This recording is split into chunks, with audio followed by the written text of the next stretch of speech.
Je m'appelle Madame Simak Suzanne, présidente de la sous-section de Mongwa. Je vais vous présenter mon petit poème. Un bon nom, Cameroun.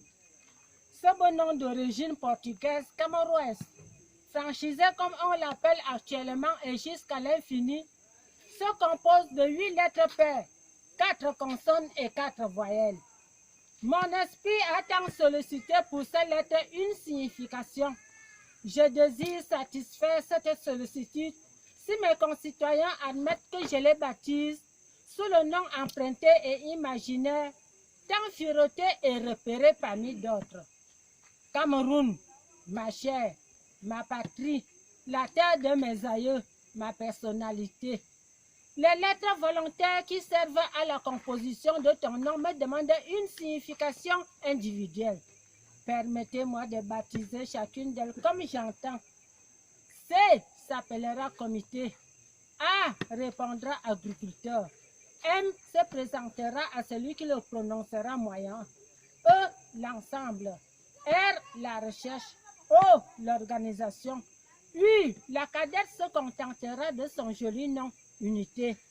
N la benjamine suivra tous les membres de la famille qui s'interpelleront national. Ainsi, les 8 lettres bien jumelées seront dans les cœurs de ceux qui se montrent conscients. Le comité des agriculteurs, par le moyen de l'ensemble, par l'organisation de l'unité nationale. Et enfin, je vous présente quelques dates historiques des événements du Cameroun. 1427, les Portugais arrivent à Douala et appellent le fleuve Vouri Rio dos Cameroes, d'où vient le nom Cameroun. Le 8 août 1884, le drapeau allemand est hissé sur le plateau Jos à Douala. Le 14 juillet 1914, exécution de Martin Samba à Ebolova et de Douala Mangabel à Douala, tous deux par les Allemands. 1927, composition de l'hymne national camerounaise par Samuel Minkyo Bamba et René Afano. Le 31 mai 1933, la mort du sultan Joya à Yaoundé.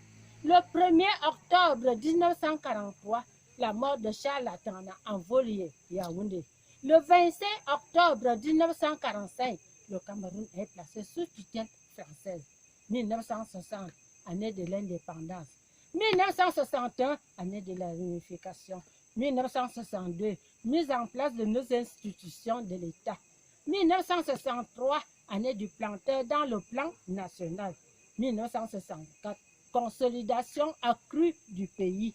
1965, premier coup de pioche du trans-camerounais donné par son excellent LH Ala Diama Douaïdjo à Yaoundé le 24 décembre 1965. 1970, célébration avec éclat et résonance du 10e anniversaire de l'indépendance du Cameroun.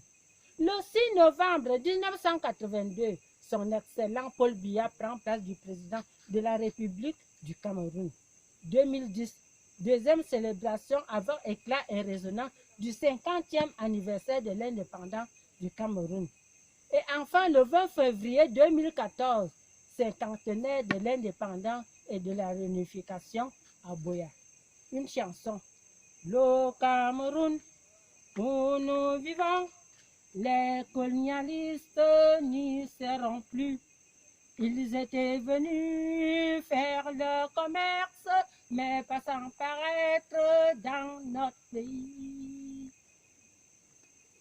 Oh, quand nous vivons du Cameroun nouveau, oh, quand nous fêterons notre victoire, pensons à nos martyrs. Ils nous malmenaient inhumainement, ils nous appelèrent des animaux. On se demandait si des singes aussi peuvent travailler avec des hommes. Gauche, droite, gauche. Oh, quand nous vivons, vivons, vivons, vivons, du Cameroun, nous vivons, nouveau, nouveau. Oh, quand nous fêtons notre victoire, pensons à nos martyrs. Alléluia. Amen.